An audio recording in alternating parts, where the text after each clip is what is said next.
Through.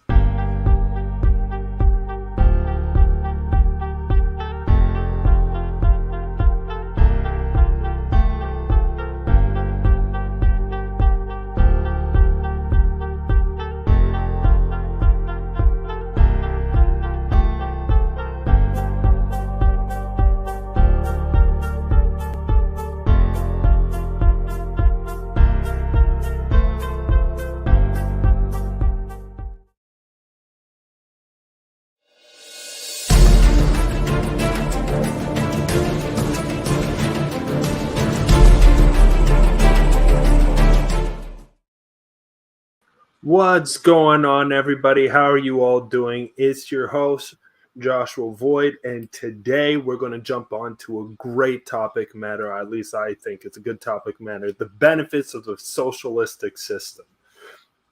Now, before we move forward, I do want to thank everybody who's inside the comments section or who's viewing this at this very moment. Thank you for stopping on by.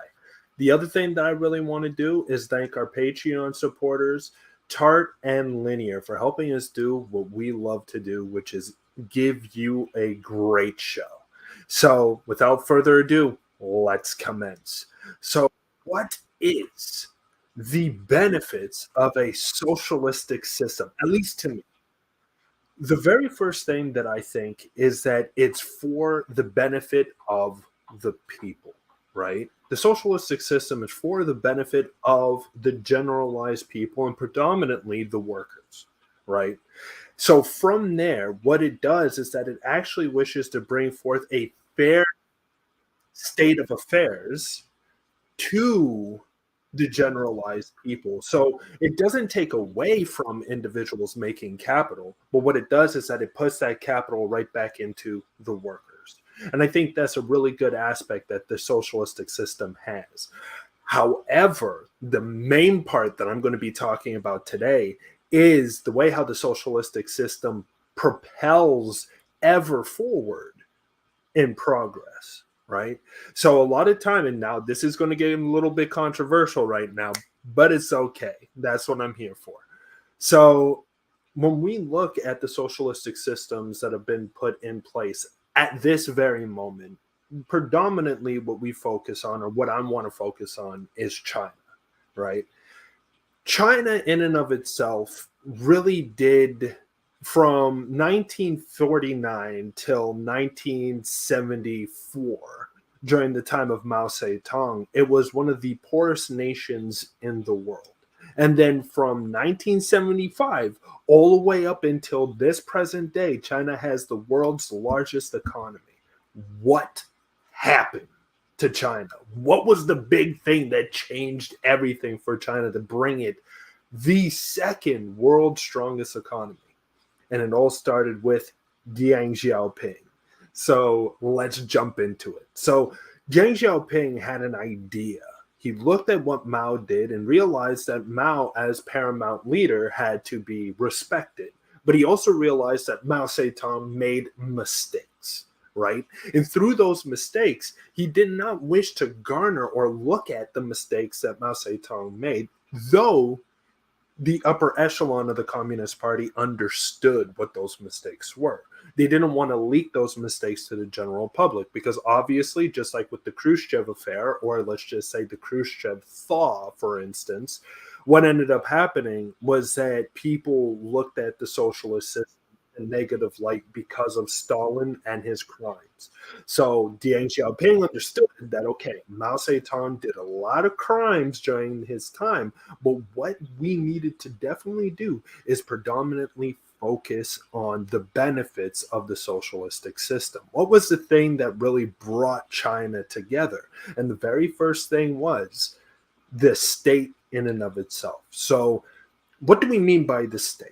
The state in and of itself is an entity that is created by a political body and or a group of individuals who are predominantly within the higher echelon of whatever society there is, and could be democratic, socialist, whatever the situation may be.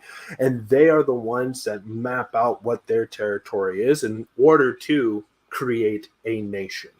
So what Deng Xiaoping realized was that Mao Zedong was the very fundamental basis of creating the Chinese nation as it is today, and consolidated that underneath a new plan, socialism with, or market capitalism with Chinese, with socialist tendencies. And what ended up happening was that Deng Xiaoping started to really develop China, but predominantly the coast of China, right? And from there, he was able to develop and let alone open up his economy to the world. And from opening up the economy to the world, what ended up happening was the interchanging of technologies, predominantly farm technologies at first, or farming technologies, then jumped towards militaristic technologies, industrialized technologies, and so on and so forth. And henceforth created the very China that we saw today, or that we see today. Deng Xiaoping is that foundation. And for today's topic matter, we're talking about the progress of the socialistic system. So when we look at progress in and of itself, and definitely we need to look at the Chinese Communist Party. When we look, and we can even look at the USSR, for instance, at the same time. When we look at these socialistic systems, the one thing that stayed consistent was the progress of the nation. Rather than the progress of the individual, it was the progress of the nation in and of itself, and as a whole. And from there, what we really see is that industrialization was put on the forefront, right? The creation of cities, the creation of industry, the creation of large scale technical works in and of themselves. And Stalin understood that this was the only way in order to propel his socialistic state to compete with the United States of America, that was also industrialized in a far more greater capacity than the USSR that Stalin inherited. And henceforth, what he ended up doing was bringing forward a whole new foundation of progress, to at least industrial progress, to the USSR, and was able to literally compete against the United States in 1952, if I'm not mistaken, or 1950s, was when he was able to compete with the US, let alone he had the atomic bomb, obviously, but still, that's besides the point. He was able to actually compete and literally bring what communist or socialist state as a backward nation, which is predominantly an agrarian nation, a nation that predominantly focuses on farming to be its main industry, and transform that into being an industrial power. And that couldn't have been done if the Politburo in and of itself did not agree with those said policies for progress, for industrialization, because industrialization, a lot of people will probably disagree with me on this, but equates to progress, because now you are able to create much more for your generalized people. But it matters what you put that into, right? So the problem with the USSR was that it put that predominantly into its military throughout the Stalin era and throughout the Khrushchev era. It was only in the Brezhnev era where we actually start seeing that small industries were starting to rise within the USSR. They were focusing predominantly on small industries. And small industries predominantly lead to commerce. So clothing, shoes, these type of things that were predominantly left out within the Stalinist and Khrushchevian era.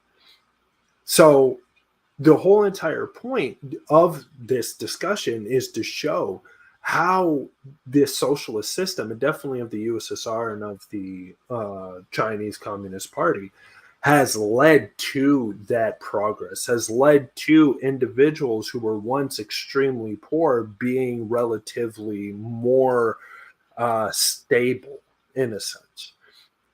And when we really look at it, just like with Brezhnev era and seeing all the actual industrial needs of the people slowly but surely, yes, there was a thaw, don't get me wrong, but still, through this time period, the people were the number one focus in the Brezhnev era rather than the military in and of itself. So that is something that we can see. And that was actually brought forward even through the Khrushchev era, though Khrushchev was predominantly focusing on farming in order to meet up with the needs of people's hunger during that time, because obviously the Stalinistic period is not the best period within the USSR. So Khrushchev wanted to change that. But what was the difference between the USSR and China? Now, this was the one difference. Deng Xiaoping opened up the economy to foreign economies, allowing in an inflow of investment from different parts of the world, the United States, Europe, the Middle East, all the rest to come flowing into China, predominantly within its coastal regions. Being able to develop those coastal regions into large cities, and from that very instance, industrializing China in a way that you would never have expected it if you would have looked at the Mao Zedong period. That's the whole entire thing that Deng Xiaoping changed compared to what Khrushchev and Brezhnev changed. Khrushchev and Brezhnev closed the country off to industrial or to globalization. Deng Xiaoping opened the country to industrialization and globalization. And henceforth, he was able to build up his people. Where now, today in China, China has, obviously, I know 1.1 billion people, but still has the most millionaires within its nation than any other nation that on earth at this very moment, at least, which is a complete boggling of the mind if you look at where the Mao era was taking China at that point, where most of the people in China were extremely impoverished and predominantly had almost nothing to freaking eat. And now you have the Deng Xiaoping era, where people are actually now farming and there's more independence of the person in and of themselves to create this industry. And when we really look at these types of ideas in and of themselves, and definitely based on the socialistic system as a whole, we need to understand that what makes socialism so strong is progress. That's the number one thing that leads socialism towards a whole different direction compared to any other political ideology that is out there, is the progress and development and the industrialization of its nation as a whole. And from there, the benefit that is passed down to the people in and of themselves, just like we see in China during the Deng Xiaoping era, during the Zhu Ronghe era, and then during the whole whatever, I forget the other dude's name. Please forgive me. But so throughout these three eras, you see the development of the Chinese people in a way that you would never expect it, where a peasant is now able to become almost overnight, in a sense, somebody who's a middle class individual, somebody who's able to afford a home and not be inside these hovels, for instance, that a lot of individuals during the Mao Zedong period had to live in. And this, in and of itself, is the strength that I see that socialism does bring. Now, there is obviously downsides to it as well. But today we're just talking about the strengths, because a lot of people like to say that the Nordic system is a socialistic system. And I do not agree with that. I don't think the Nordic system is a socialistic system at all. It has tendencies of socialism within it, but it's not a socialistic system in and of itself. Where, and plus another thing too, but discuss that in a future video. But a lot of times, these particular nations utilize or benefit from the United States being the police of the world in a sense, so they don't need to focus on their military. So most of their income is focused on either their people, welfare system, and educational systems, right? But if we look at any type of civilization that takes that superpower mantle, automatically that changes. And we see it with Britain when it was a superpower. We see it with Germany when it was a superpower. And I'm talking about the Empire of Germany, not the other Germany, but the Empire of Germany. And now we see it with the United States of America. And I think a lot of times when people look at these European nations and say, oh, look, see, why aren't we doing this? Or whatever. The problem is the reason why we're not doing that, or the United States in particular isn't doing that, is because it's the police of the world and is unable to do that because it needs to keep ahead of its enemies. It needs to keep ahead of other nations such as China and such as Russia, which is extremely difficult. Maybe China now more than Russia, but still, China is constantly developing its military prowess and constantly developing weapons that would blow the normal, your average citizen's minds in a sense, not literally, but I'm just saying figurative. And henceforth, the United States needs to engage and be even greater with its military prowess. And from there, we see that there's the problem is that if the US releases its hold, then, but anyways, that's besides the point. See, now I'm going off on a tangent. My apologies. Let's go back to China. So China is that state because even though that it has a market economy, it is still focused on socialistic endeavors, right?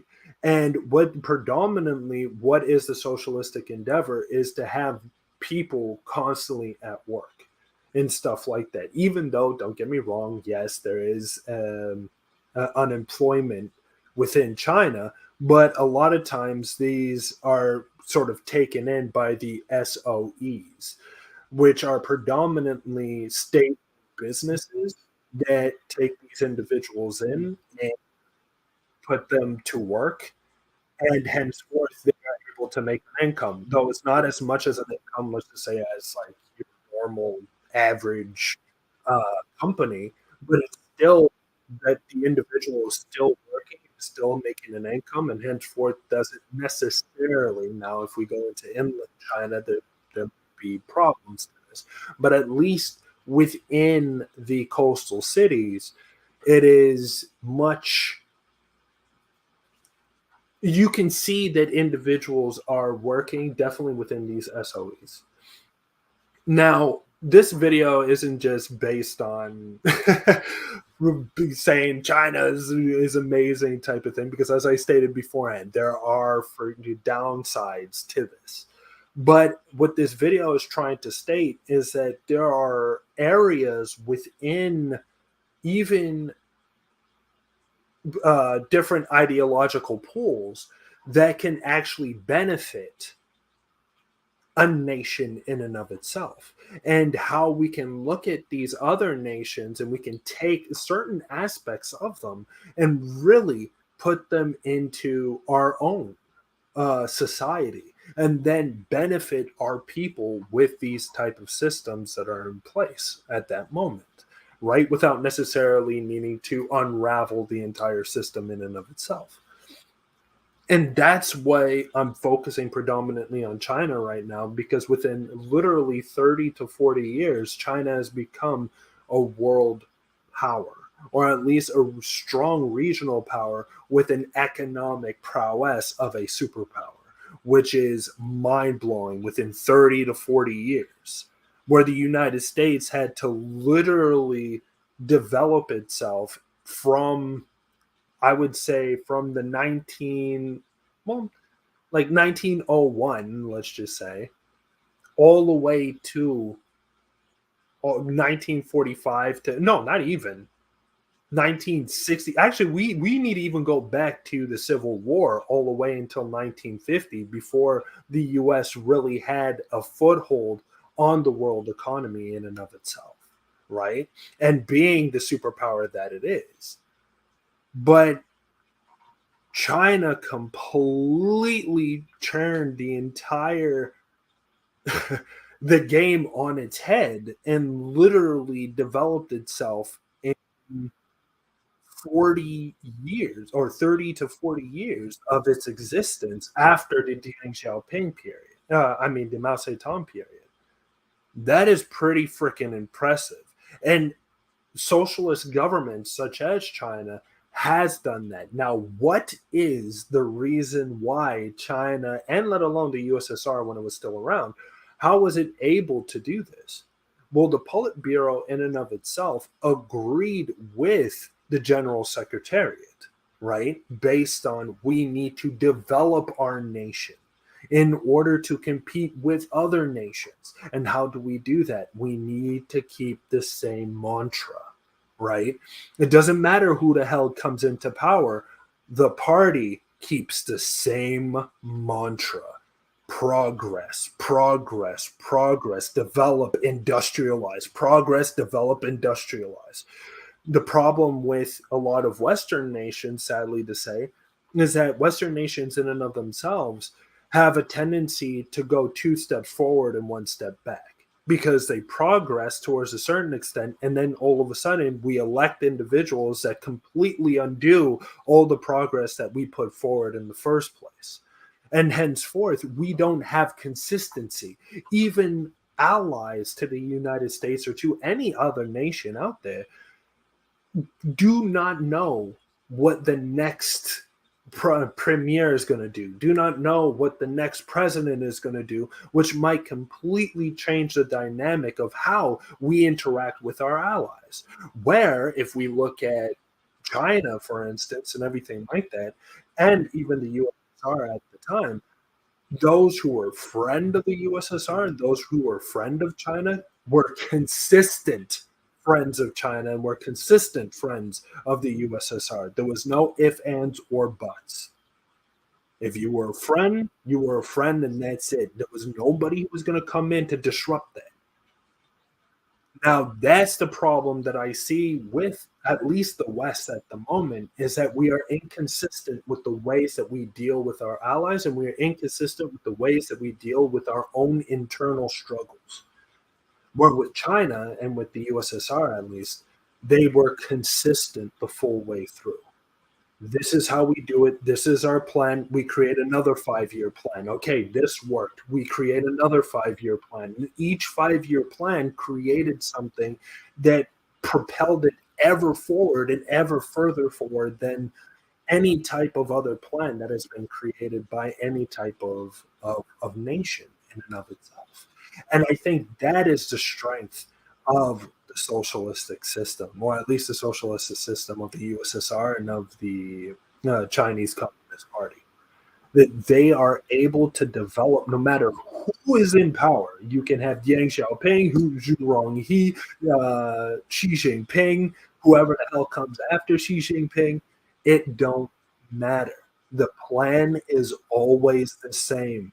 Progress, industrialize, and build. Constantly freaking build, constantly progress, constantly take our people and literally move them to the next stage and everything like that. Now, obviously, as I stated multiple times, there are obviously ways that China does things which is in the negative, obviously. But we're just focusing on what it's doing positive at this very moment, right? So, and the other thing that China is doing is that it is developing its military at a quickening speed. And from there, I think that is beneficial. Oh, shit, Beyond the Shade, you are absolutely right. You are. I thought that you actually left the Patreon, but if and Beyond the Shade, please. So that is the benefit of a socialistic system that I even find that other hold on, you said we don't consider Nordic systems.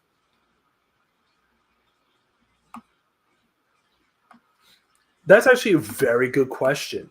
I would consider, at least if we're talking about a socialistic system, I would consider predominantly systems that hmm, we would predominantly focus on nations such as uh, well, China is one. I would even say that Singapore is another one. Singapore, even though that it wishes not to call itself a socialistic system, it is very socialistic within its tendencies and everything like that, wanting to create universal health care and everything like that, and let alone utilizing the money that the riches that it earns and putting it back into its nation in order to benefit its people and everything like that. And that's the whole entire point that I look at a socialistic system is first off is the progress that it leads, right? Because I always find that socialism does have a sense of progress within its or a consistency within progress. So it's not necessarily just like and what I'm talking about is industrial progress, right? The other aspect of progress is more or less the individual progress, right? So not necessarily battling it out consistently with your citizenry based on what their tendencies are sexually or whatever the situation may be, right? And then the other thing that I would state is the way that they reinvest within their countries. I think that is a huge aspect of a socialistic system. So first off, progress and industrialization and progress within the actual infrastructure of the nation in and of itself, very socialistic. The other aspect is the way that it kind of raises up its people in a sense.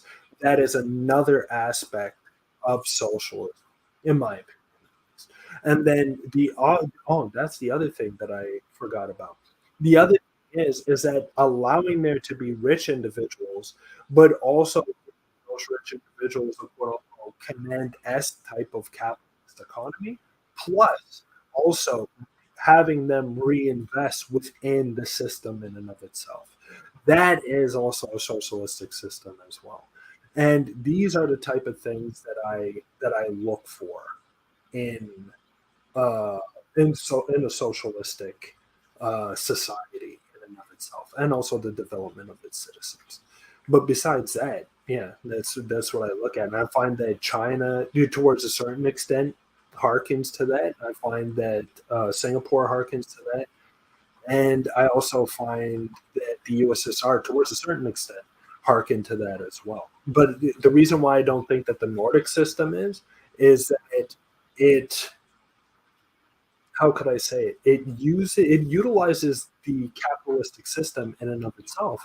But the thing is that it doesn't necessarily like I don't necessarily see progress within the Nordic countries. And let alone I find that the more the Nordic countries bring in people who are foreign for instance, the more nationalistic they become, leaving behind their socialistic identity and becoming more nationalized, right? And I think that is a problem because I don't necessarily see.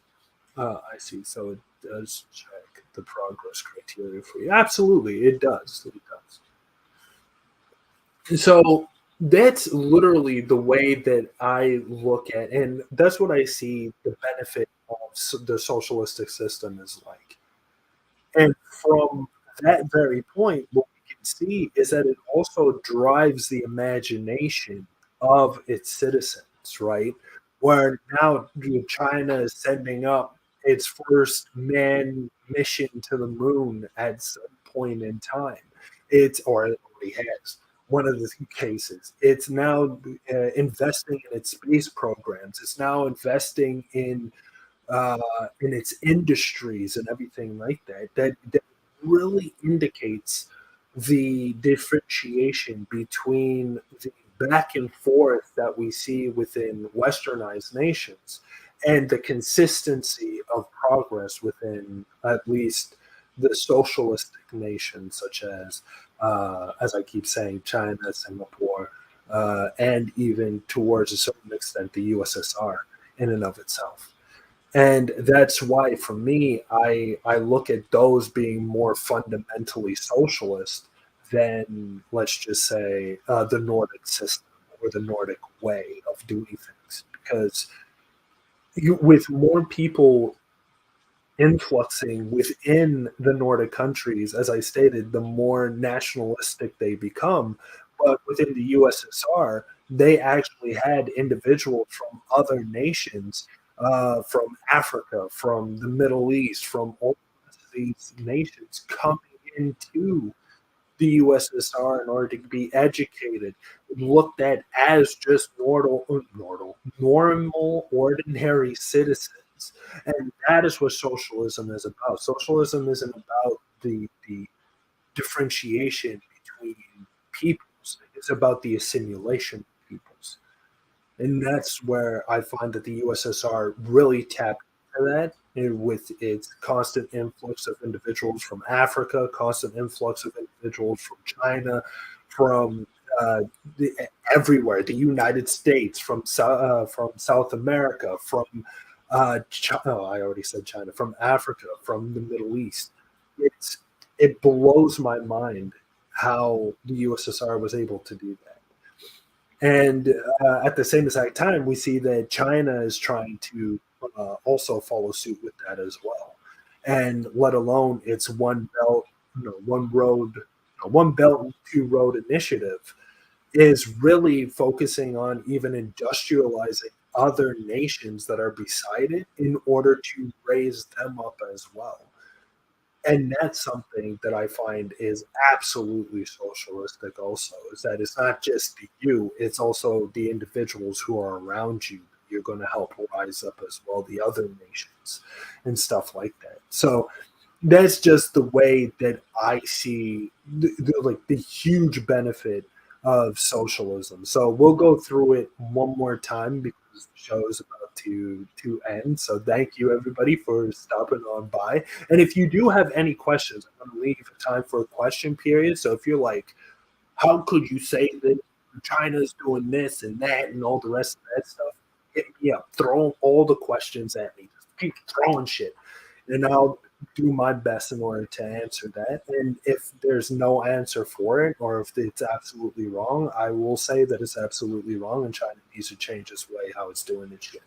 But besides that, uh, I'm going to go through a very quick synopsis of how the socialistic system, at least in my opinion, works really well through progress, through industrialization, through bringing in people from all over the world. It doesn't matter if they're black, white, Hispanic, whatever the situation may be, Nordic, Asian, whatever the situation is, they will bring these individuals within their nation and they will educate these individuals within their nation in order to, and even have those individuals stay within their nation without having any problems or anything like that between the citizens and these new people who are coming.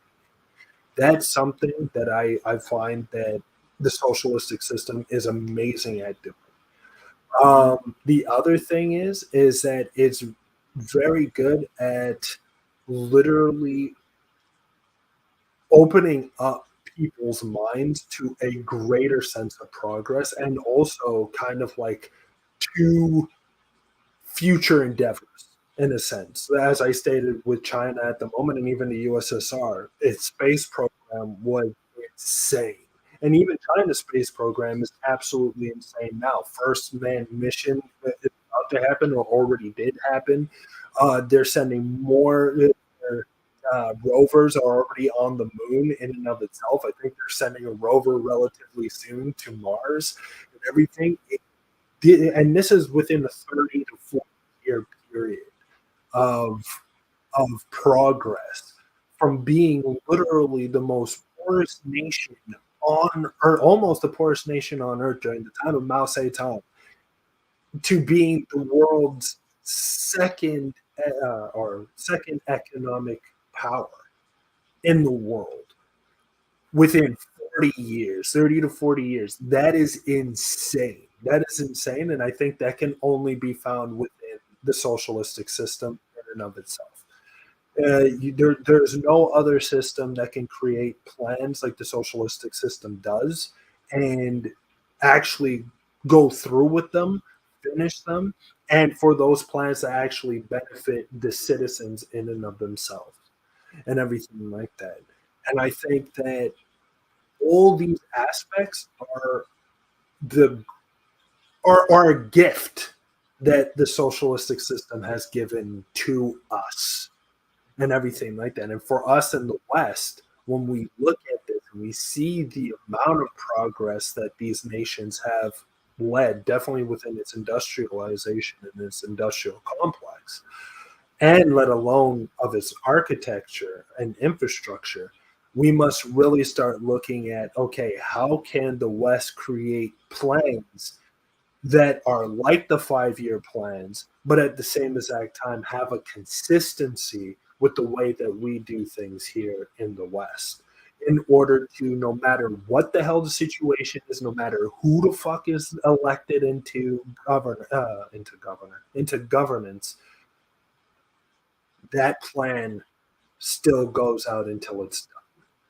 And as I stated, the USSR and the Chinese Communist Party is the only ones that have that kind of consistency and everything like that when it comes to doing these plans. And there is no one step back. It is constantly a step forward, a step forward, a step forward, a step forward. And I think that for us who are atheists, towards a certain extent, we need to actually look at these as benefits in order to say, look, if we look at where we are now and we think that we are 2 steps behind, definitely within infrastructure, definitely within industrialization and everything like that, and a lot of Asian countries are surpassing us in that area, we need to start understanding that we need to start looking at it in that way. We need to start creating our own 5-year plans, in a sense, in order to compete. Because if that is not the case, sooner or later, China will be able to surpass the United States. And from that point forward,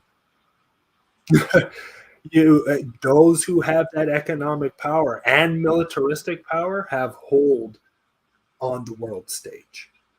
So we, as atheists, need to look at this and say to ourselves, we want to industrialize, we want to move forward, we want to progress. How do we do this? And I think the socialistic system is one of the methods in order to do this. So again, I'm going to let question and answer period if you guys want to. If not, that's perfectly fine by me. So if you guys have any questions, please ask them. If not, then I will then bid thee farewell, but I'm not going to do it now because I'm going to wait until question and answer period is done.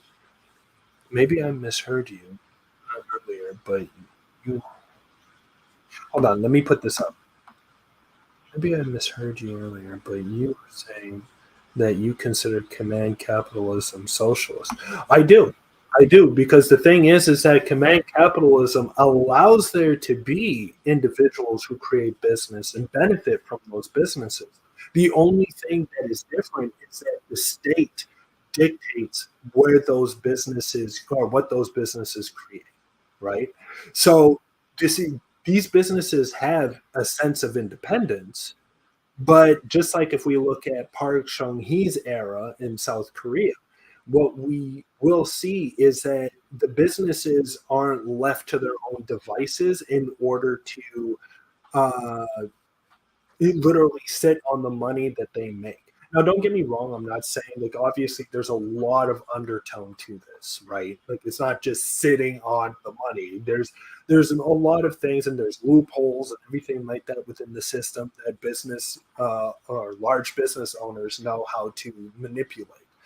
But in the long run, at least when we want to have our billionaires and millionaires and so on and so forth, I think that the state, because where do these billionaires get their money? They get their money from the state itself and the people who buy their product, who are the byproduct of the state itself, right? There would not be a people of a particular state if the state did not exist in the first place. So, henceforth, these individuals are making money from the people who are predominantly also from the state, who is predominantly created by a smaller group of individuals who created the state in the first place. And from there, what ends up happening is that I find that a lot of business owners, they kind of go in their minds, they have this pure capitalistic mindset where they're just like, okay, we're going to buy, sell, we're going to manipulate stock prices, all the rest of this, which is rising and declining our economies. And don't get me wrong, even government also messes up with taxation and so on and so forth. But all in all, what we need to have is something that keeps the big businesses in check. And the only way that we can do that is through the government dictating plans, just like with Park Chung-hee era, of how to industrialize the nation. And through the industrialization of the nation, through these corporations, and let alone through also government endeavor, we can slowly but surely start to see a more docile business group, for instance, or groupings of millionaires and billionaires that aren't trying to lobby the government. Because in the end, the state is the one that created them in the first place. And they utilize the loopholes of the state in order to gain their billions, and henceforth the state has a right to dictate what those individuals can invest into or how they can construct something beneficial for the nation and beneficial for the people as a whole, rather than the individualism that pure capitalism adheres to, which is predominantly just buying and buying and buying more homes and more cars and more things that the CEO makes, which is absolutely ridiculous. And we need to actually curb that through the dictations of the state to the business. And the business create a beneficial, how could I say it, construction of the nation, of the nation in and of itself. And now my camera is not focused whatsoever. My apologies. But uh, at this note, if you guys are still on, uh, I thank you so much for being here. I thank you so much for listening in to my little spiel, the benefits of the socialistic system. And next, well, not next week, tomorrow, we're actually going to be focusing on something else, and it's going to be one hell of a surprise. So I think you guys are going to like it. So come on through tomorrow. So again, thank you so much for being here. You're all fantastic. I would like to thank again TART, Linear, and Leon Deshay for really supporting this channel. We really, this channel would not be here if it wasn't for individuals such as yourselves to really help get the word out there. So again, thank you so much. And I would like to thank everybody who is watching the show at the moment. Thank you for watching and taking interest of what I have to say. So again, thank you very much. And I will have to say, see you all next time on the Atheist Uprising. Until then, I would have to say, have a great night.